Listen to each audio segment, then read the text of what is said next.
What's going on, everybody? Welcome back to Living Electric. Feel like we haven't talked in a while. We had our last episode with Hevo that went really well, and then we took I feel like a longer break than normal, but it's only been 5 days, so I don't know what I'm thinking.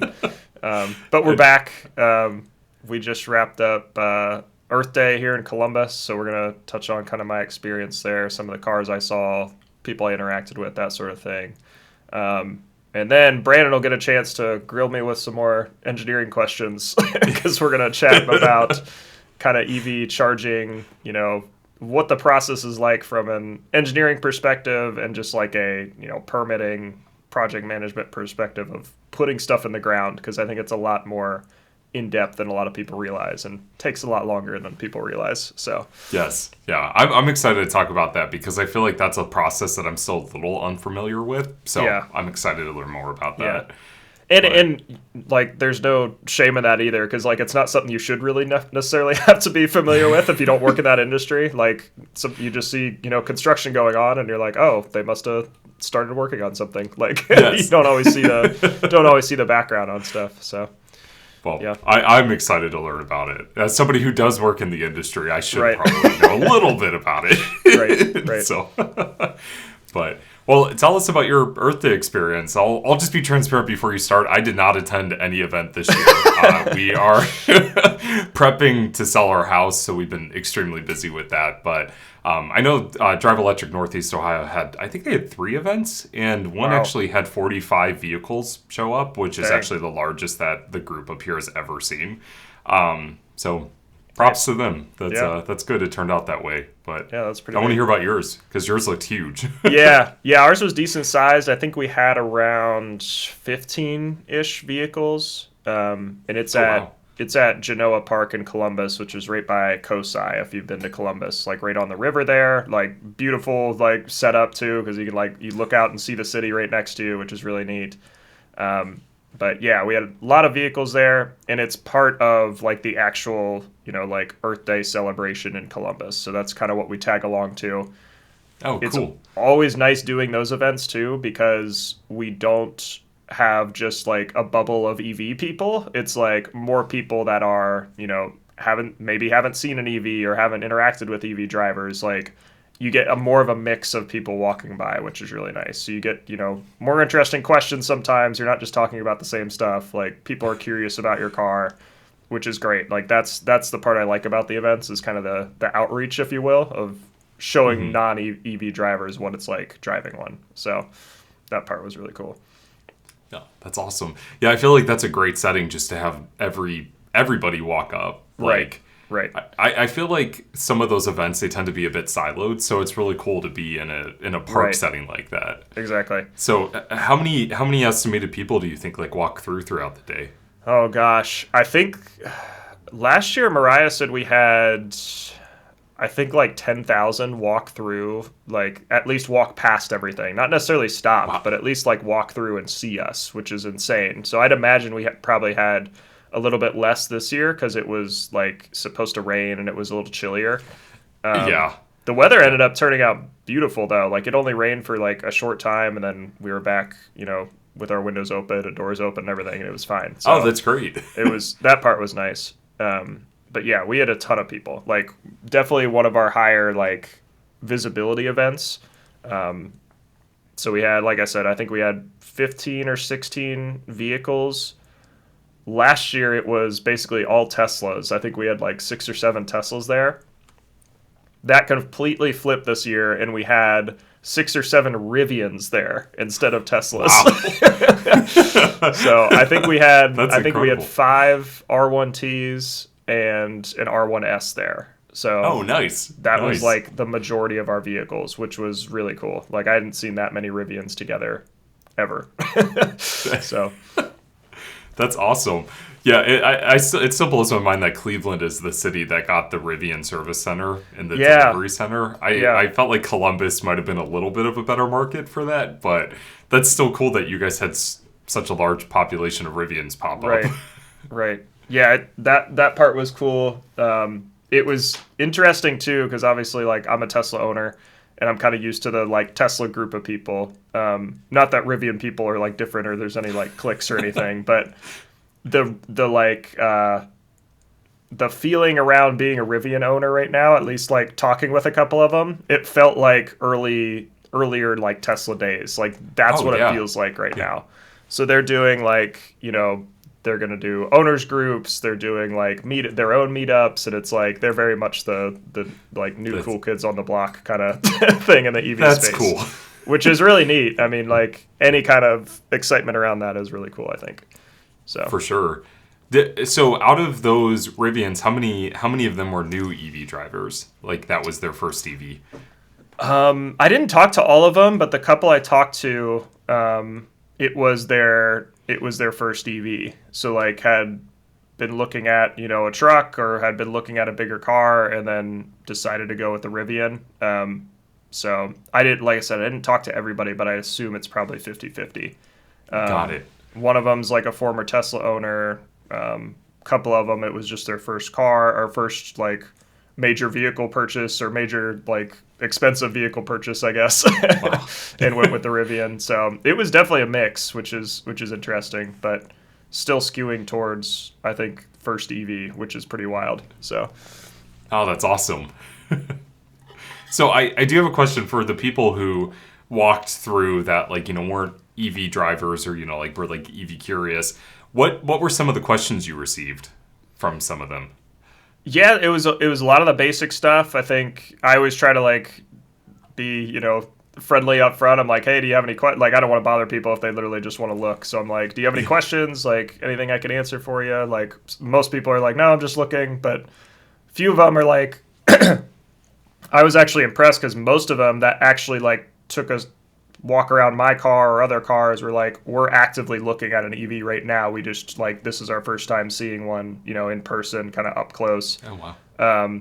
So that was really exciting. I think that's continued to, progress. It used to be like, oh, maybe my next car. Oh, probably not right now to, now most people are at least considering one as their next vehicle. So that was definitely the overarching kind of theme is most people were seriously looking at one as their next vehicle. So, I answered questions about, maintenance, like how's it held up over the years, charging, all that kind of stuff. I usually lead with the maintenance piece if people don't have any like major questions. I'm like, oh yeah, I've had this, 60,000 miles. I've only had to change tires and air filters. I had a couple repairs, but those were under warranty. Like stuff like that just kind of answers those those initial questions or skepticism about the vehicle. So, oh, that's awesome. So before we get to the main topic, I actually wanted to ask you as well.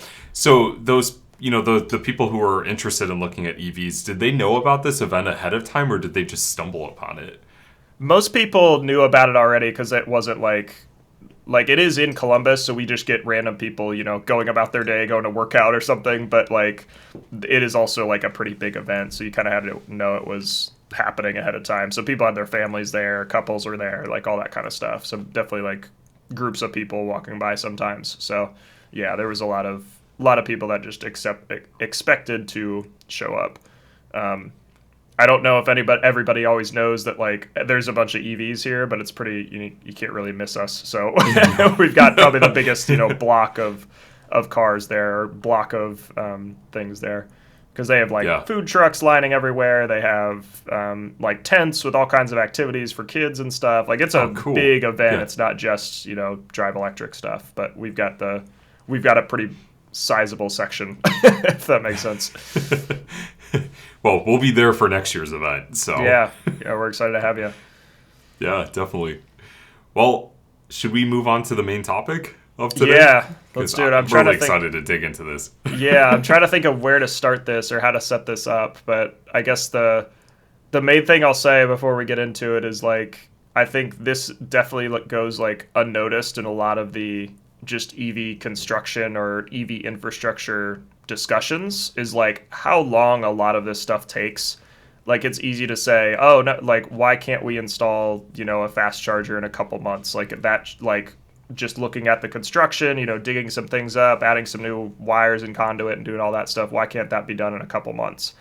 And like you're right, like it should theoretically be that quick, but there's a lot more that goes into it. And if you've ever run a project or worked in engineering or design or anything, like stuff takes way longer than you probably expect.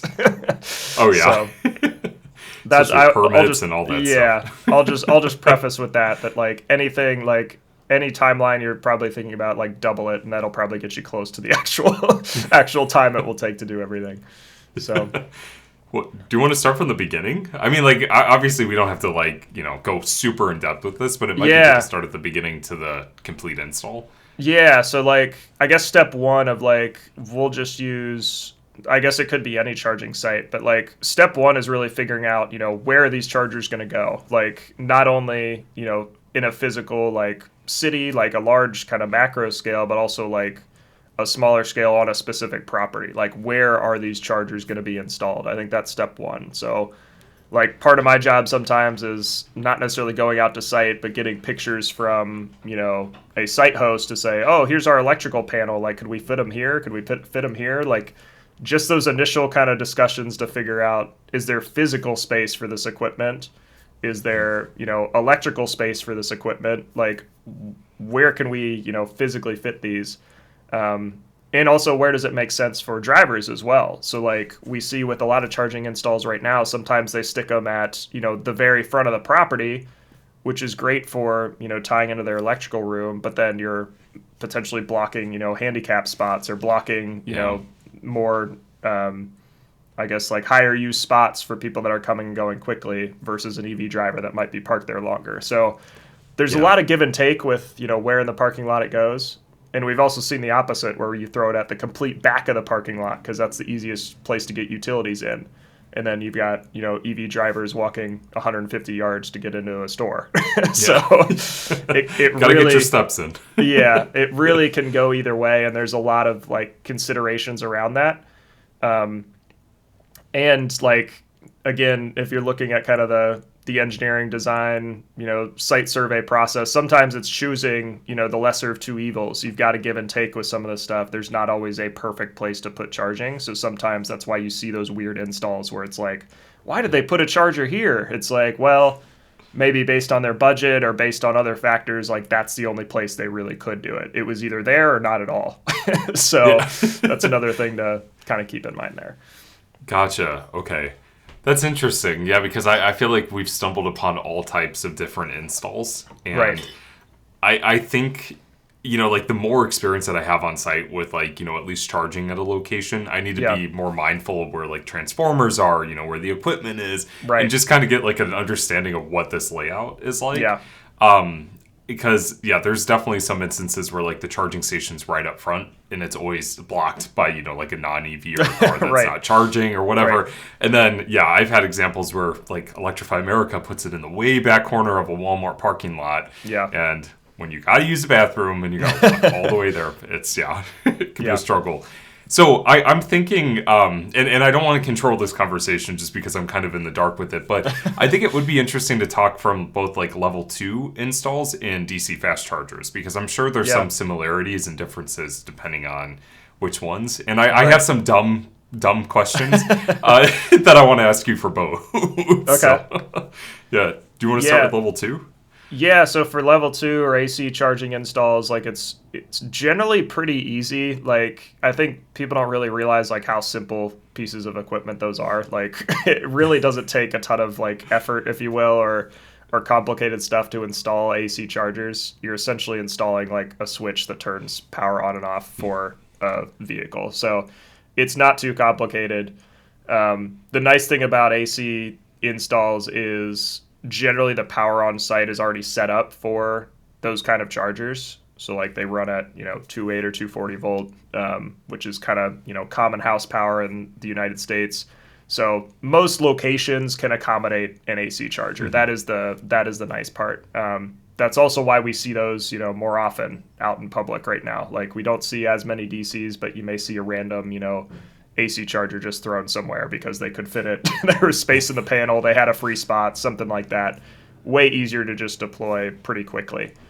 If you flip to the DC side, that's where it gets more complicated because you're, bringing more power in. You mentioned, like, sticking it at the back of a Walmart parking lot. That's probably because they had to bring in not only the charging equipment and needed space for that, but also the transformer and also probably needed a new utility tap. So just on that piece alone, another thing like you've got to consider during this site survey is like, do we need more electrical equipment outside of the physical chargers themselves? Like, do we need space for another transformer pad? Like, do we need space for switchgear? Do we need space for all this other stuff? Like, those are all things you have to consider with the DC install that you don't really have to think about as much with AC. So Gotcha. that's really the main difference between the two. And then also, like, anytime you get a utility involved and you need like additional power, if you will, that also prolongs things a lot, because you're not only depending on, electricians to do the physical work on site, you're also depending on your local utility to either bring more power to the site. Sometimes they own the transformer. So they have to, install that. That's not something you can just buy and plug in. Like, they actually have to come out and install all that stuff. So that can also add to, the project timelines. So anytime you're deploying DC, it's going to be, a much longer process.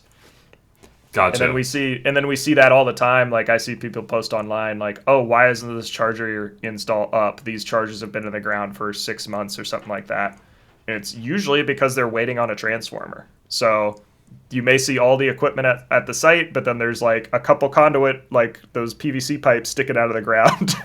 They're waiting to add that transformer. Like, that's sometimes what they're waiting on.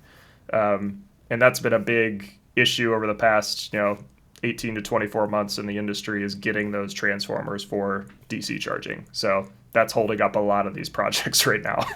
Gotcha. Is that due to like a supply chain issues? Yeah, it's just a supply chain thing. And like a lot of these EV charging installs, the type of transformer they use like wasn't necessarily a very common transformer. So or at least wasn't deployed a ton. So now, like, a ton of people there's this rush to buy this same type of transformer that every EV charging install is using, and the production just hasn't caught up with how many we need. So, yeah, it takes a lot of time. And I actually, when I worked at AEP here in Columbus, I got to tour a transformer factory, and like, those take a while to make. Like, it's not something they can churn out in a couple weeks. Like, it's months of building a transformer sometimes. So wow. It's just something that takes time to ramp up, and like, we're seeing that real time now with a lot of these projects, is it's taking time to, meet the production capacity we need to deploy all this stuff. Yeah. Well, you got to put that diesel generator in there somewhere. So I'm just kidding. Right. Sorry, I had to say that. We still need to do our walk of a. We should do like a live podcast where we like walk a charging site. And walk through everything. I think we talked about it in the past, but that'd be fun. Yeah. Yeah, well, I actually haven't really made an official announcement. So if you're 20-some minutes into our podcast, I'm moving to Columbus, so we could do some in-person recording. Yeah, woo. That's right. I actually realized I haven't made an announcement there. So anyways, we'll just let people stumble upon that little Easter egg. But so just to take a step back, you mentioned 3 key terms that I think we should just define, just in case if people don't know what they mean. Yeah. So you mentioned transformer, utility tap, and that might just be a general word usage. Yeah. Just correct me. And then there's also switchgear, right? Is that what you had mentioned? Yeah. Mm-hmm. Yep. Do you mind just defining those? Yeah. So you said transformer first. So transformers basically just take, a certain type of power and transform it into another type of power. So it could be in any, form you'd like, but generally for these transformers, it's taking, at least at charging sites, it's taking higher voltage and dropping it down to lower voltage. So I won't get into all the physics of that. You're welcome to look that stuff up of how transformers work. But that's essentially what it's doing. It's taking higher voltage, stepping it down to lower voltage. And I said power, that was probably a little bit incorrect. The power in is always equal to power out. There is some like losses there, but like if you have I'll just use like a 750 kVA transformer, for example. If you have 750 kVA from the grid, it's going to output around, 750 kVA out, no matter, no matter what voltage it is, it's going to do the conversion, I guess, to convert it. So those 750 kVA transformers are like, that would be the equivalent of like 750 kilowatts, I guess, of power. It's pretty similar. So okay, but yeah, it'll take like high voltage, which is usually for those sites like around 13,000 volts, and it'll step it down to like 480 volts. So it's just doing that step down basically. Okay, and where does the switchgear tie into that? So the switchgear is just kind of a general, catch-all for like the disconnects or like breakers, like all of the protective equipment, I guess, or a lot of that stuff for sites. So like anytime you have an expensive piece of electrical equipment, you have something protecting it. So it's generally like a circuit breaker or I call it switchgear, but yeah, it's kind of like that realm of stuff. So similar to your house where you have, all of your outlets in one room are tied back to like a circuit breaker in your electrical panel, that would be like a similar to a switchgear, if you will, where it has all that stuff in it. So, yeah. Okay. I never heard that term before, so that's good to know. Yeah. I gotta like triple check that of what switchgear means exactly, but I'm pretty sure that's like it's kind of a catch-all for a lot of that stuff. But yeah, so it's all the like broad term for switching devices that fulfill controlling, protecting, and isolating power systems. Yeah, so I had it right. That's good. Waiting for the our electrician or electrical nerd listeners to call me out. So yeah. And I'm over here like, yeah, that's right. Yeah, sounds good. Yes. So I do have an example, and I think What was the? Did I miss a term? Oh, did I? Utility tap. Utility tap. Yeah. So, utility tap. Jeez, my cat's like jumping all over my lap the whole time. Dude, parkour. Yeah. So utility tap is basically like. So like an example would be at your home, like you generally have. I just call it a utility tap as another kind of general term, but like the tap coming from, the main power line outside your house to your actual home. That would be like your tap, if you will. Runs through your meter, goes to the rest of your house, all that stuff. At charging sites, especially the higher powered ones, sometimes they require a completely new tap. So you can't use, the existing utility tap on site, either because it doesn't have enough capacity or like your chargers are going to have to be on a separate meter or whatever else. Sometimes you need to bring in, a whole nother line from the utility line going past your business or whatever to install charging. So that would be a new tap, if you will. Got it. Okay. So that's pretty literal then when you say it that way. Yeah, it's pretty straightforward. Yeah. Okay. So just from examples that I've seen with like charging stations that just kind of like sit there for a while waiting to go live, there's been a lot of examples where like the transformer will be there, but a lot of the stations are just waiting on like the meter to be installed. Yeah. How does that tie into the install? So like obviously I know that the meter is utilized to monitor how much electricity is being used at like a specific location. Obviously, all homes have meters, so you can monitor it that way. Some are smart, some are not. How does that tie into a EV charging install? Yeah, so that specific situation could be a few things. It could not be there because the utility doesn't have any meters, or they're like waiting on them to be produced and they just literally don't have any more to install. Or it could also be, a paperwork or permitting or whatever issue where it's like, hey, this site's all ready, but it hasn't passed, this inspection, or it hasn't passed, like we haven't approved it yet for whatever reason.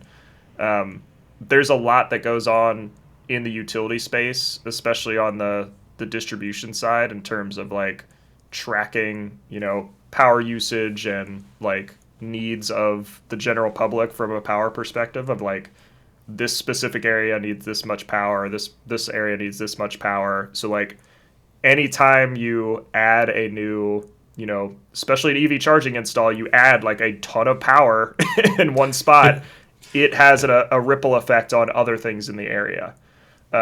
So they may that may not be necessarily like them waiting on a meter, but it may be them waiting to, reconfigure some of the other things on the grid in the area.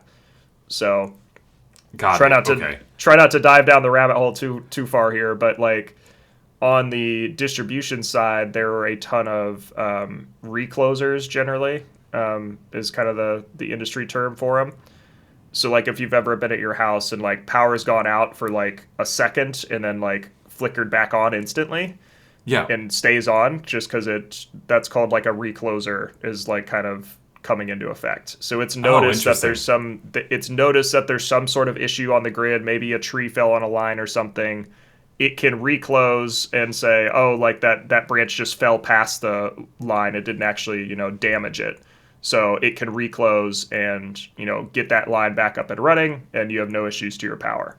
A lot of those settings are based on the load on these different circuits on a kind of a local level. So if you do add, a bunch of charging in one site, all of those settings need to be changed because that load has now been adjusted in that area. Oh, that makes sense. Yeah. Okay. So anytime, like this is a lot of what I did at AEP was like those kind of settings, not on the distribution side, but like the higher power side. Anytime you change stuff on the grid, a new line goes in, a new building goes in, any of that stuff changes, you've got to adjust a lot of the settings in the area. And that can take, that could take weeks, it could take months, depending on how many settings need changed, all that stuff. So, wow. Okay. So a lot of the picture's becoming clearer as to why certain sites just kind of remain offline. Yeah. And it's easy to say, again, like it's easy to say, like, why is this just sitting here? Like, and you don't have all this background stuff of like that site probably took like a year or more to get to the point where it's at right now. And that might have only been, the construction side, getting through permitting, all that stuff. So there's way more that still has to go on the electrical side to make all that happen. Wow. I'm beginning to realize why Tesla is so quick with getting superchargers installed. I know obviously a lot of the manufacturing they control in-house for both the charging equipment, as well as like transformers and so forth. But man, that's nuts. Now that I understand that, I could see why certain things sit there. But if only it was as simple as just plugging into like a 3-prong outlet and it just they're on. Boot it up. They're on. Yeah. Where's the power switch on these? Well, like similar example, it could be like, let's just take your house, for example. Let's say you want to add, 3 more EV chargers, or like you want to add a hot tub, or you're adding an addition to your home that's going to have more lights and fans or whatever else. And, your electrician comes in and says, oh, like your panel isn't big enough. It's like, okay, that's now going to prolong, that construction of that addition or whatever else, because you're not only doing that addition, like adding more things, but you're also upgrading your electrical panel, potentially rewiring things. You then have to get your utility involved because it's like, oh, I'm upgrading to a 400 amp panel. Can this distribution line handle it? Like, it starts to kind of go up the ladder as you add more power and do more things. So, yeah. Wow, I'm beginning to realize just in general how important it is to understand how this stuff works. Yeah. Not just from like an EV, perspective, but just from like an everyday, I don't know, like human interacting with electricity in some form. Like, you should probably understand this. I think a lot of people just take it for granted, like they just don't pay attention to it. Right. I do have a question for you. So you mentioned like whenever like a high-powered DC fast charger goes live, it does create like a ripple effect throughout, the grid in that area, or like I don't know if that's the proper way to say it, but have you ever from experience had a fast charger go live and it just massively messed up everything, or like something had to be like shut off? I'm assuming that's why when some chargers go online, sometimes they go offline because it messed something up that they weren't expecting. And I'm saying that as loosely as possible, but yeah. So not me personally, because I haven't been, on the utility side of DC charging install. Yeah. I will say generally how this is just, in general, not always, how utilities handle that sometimes when there are like ripple effects, if you will, is they will charge like ridiculously high like demand charges. I don't know if you've heard that term before, where it's like you're pulling a ton of demand right now, so we're going to start charging you, $5 a kilowatt hour instead of 10 cents a kilowatt hour. So generally that's kind of how they get around that. We're like, you can, pull a ton of power right now, you're welcome to, but we're going to charge you for it. So that's, kind of how utilities get around a lot of the like extra usage and stuff like that to avoid, brownouts or blackouts or just completely taking people offline. they'll just start charging people a ton of money. Like, that's a pretty good motivator for a lot of people to say, okay, let's shut our stuff off or else we're going to get charged a ton of money. So like just an example I know of offhand is Easton here in Columbus, big shopping center. They have a couple fast chargers on site.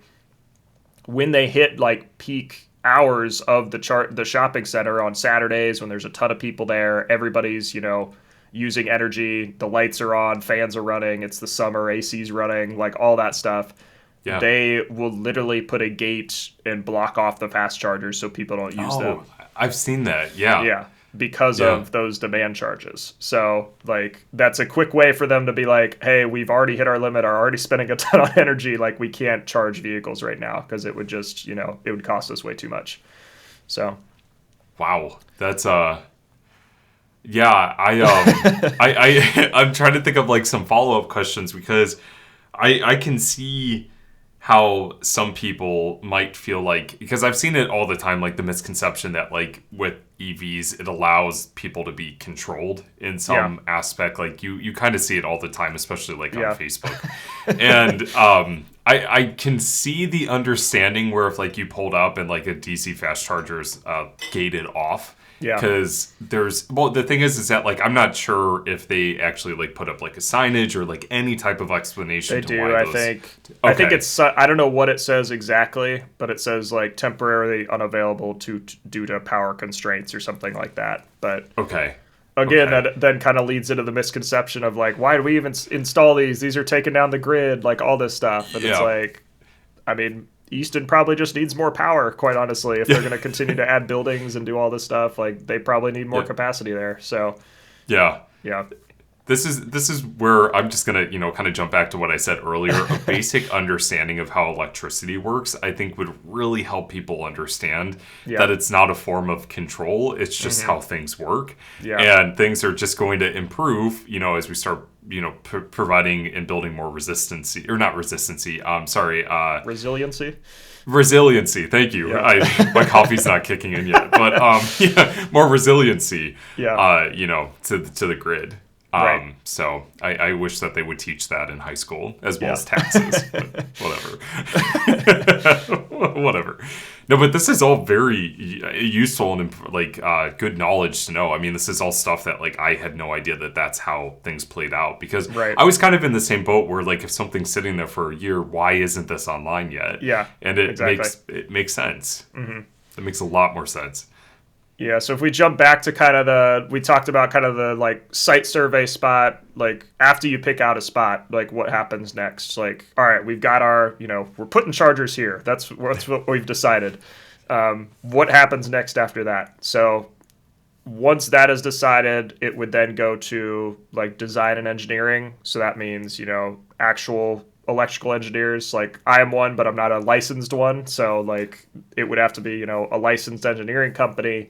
They're going to go out to the site, not only do, civil designing the parking lot, potentially saying, oh, like there's utilities already in this area, we can tap off here. They look into that stuff way more in depth than like an initial site survey by somebody like me or just another employee would do. They'll look at it from, civil perspective. If they're tearing stuff out of the ground, putting new stuff in the ground, how does that affect water flow, all that stuff. Electrical side, where can we drill and put conduit in? Is there a water pipe we have to avoid? Like, where can this stuff go? Designing, what else here that am I missing? Any kind of, equipment or anything like that, figuring out physically how it'll fit in there, like designing the site in that way. Restriping potentially if they're like reconfiguring parking spaces. So not only, making those engineering judgments of what makes sense kind of as an EV driver, which I think is why we need more EV drivers just in this industry in general, because you have a better kind of mindset of how a site needs to look as a driver. Yeah. So not only doing that, but also, are these meeting all the local requirements?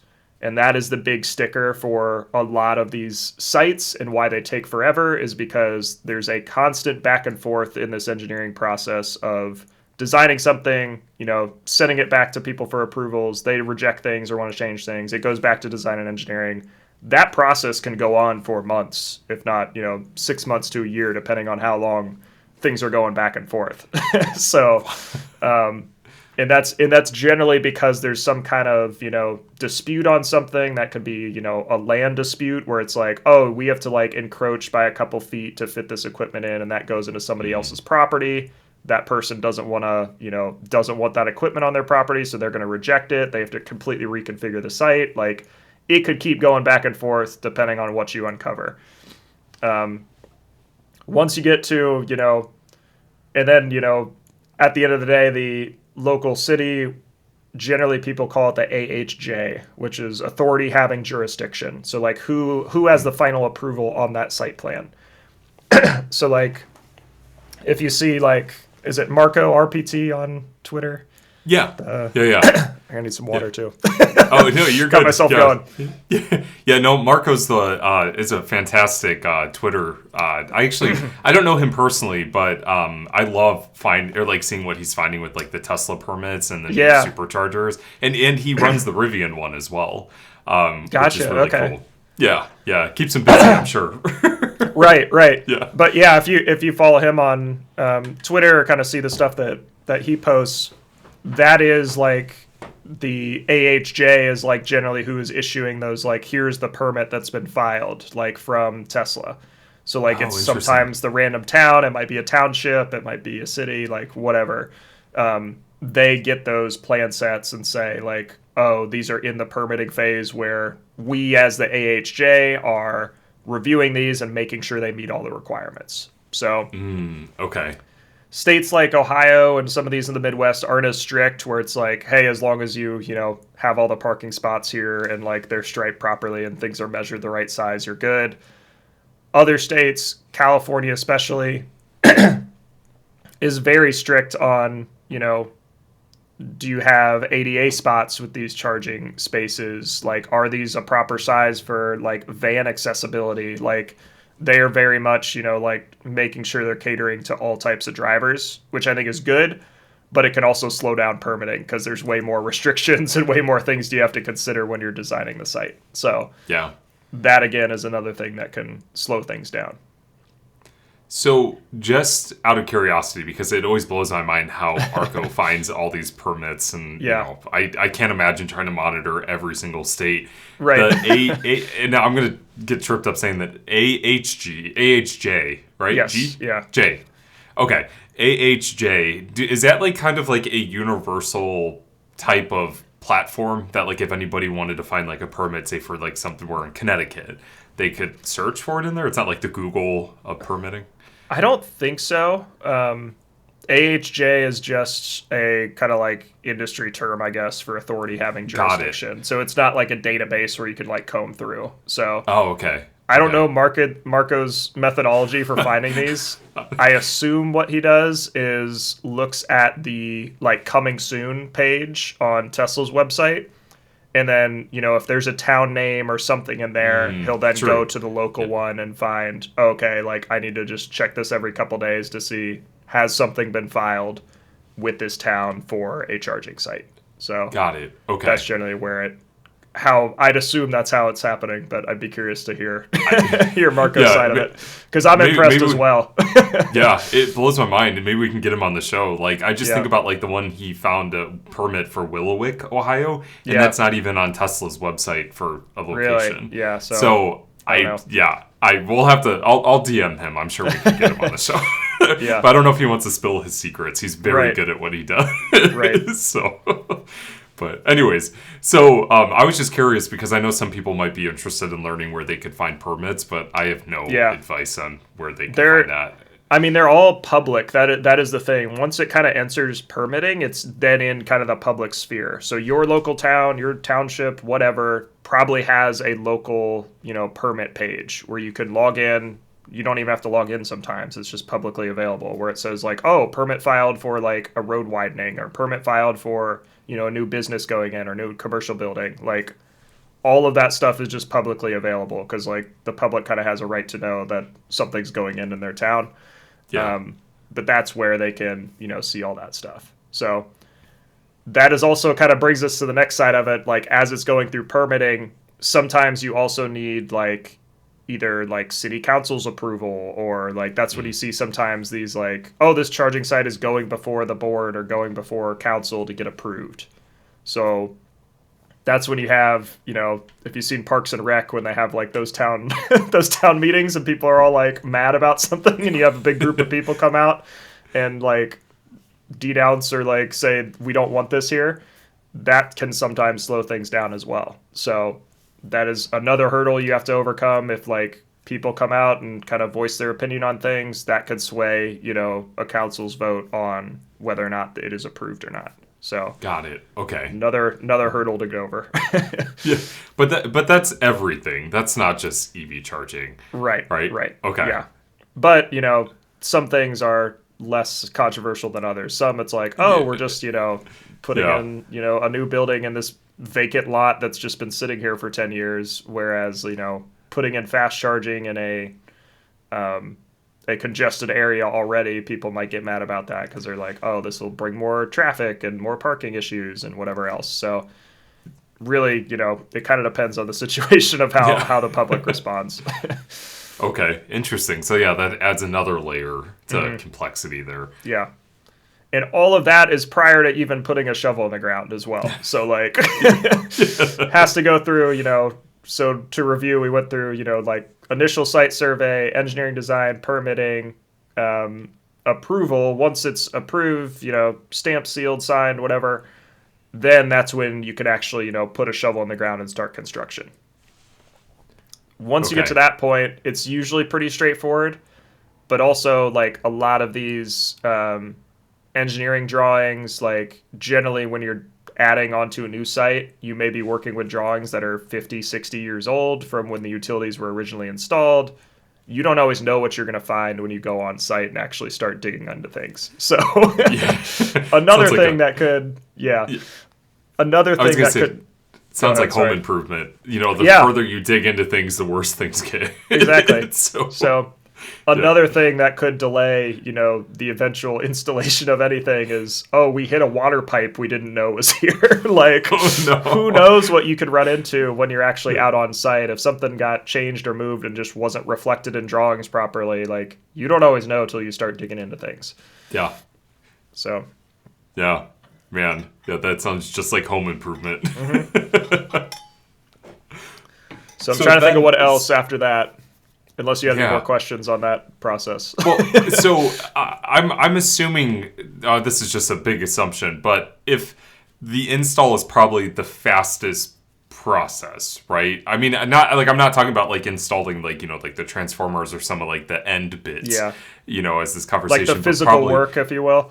Yeah, is that typically the fastest for? I would say for most installs. In the grand scheme of like a big project, if everything goes smoothly, like I said, you don't hit a water pipe, you don't run into some issues on site. If everything kind of goes as planned, it's designed as planned. Yes, the actual, like construction piece is probably one of the shorter, timelines for that stuff. Again, it's like when other parties are involved, if like you're waiting on a transformer, but like actually, pouring a concrete pad, setting a charger, putting in conduit, like all of that stuff, like electricians are awesome. Like they know what they're doing. They can install that stuff pretty quickly. It's like painting in your house, I guess. It's the prep and like all the setup that takes all the time. Actually, rolling the paint on doesn't take too much time. So pretty similar. Okay. Well, that makes sense. Sorry, I didn't mean to cut you off. No, you're good. I'm trying to think of what's next here. So like after construction is complete, let's say, utilities all good, like they're ready to turn it on.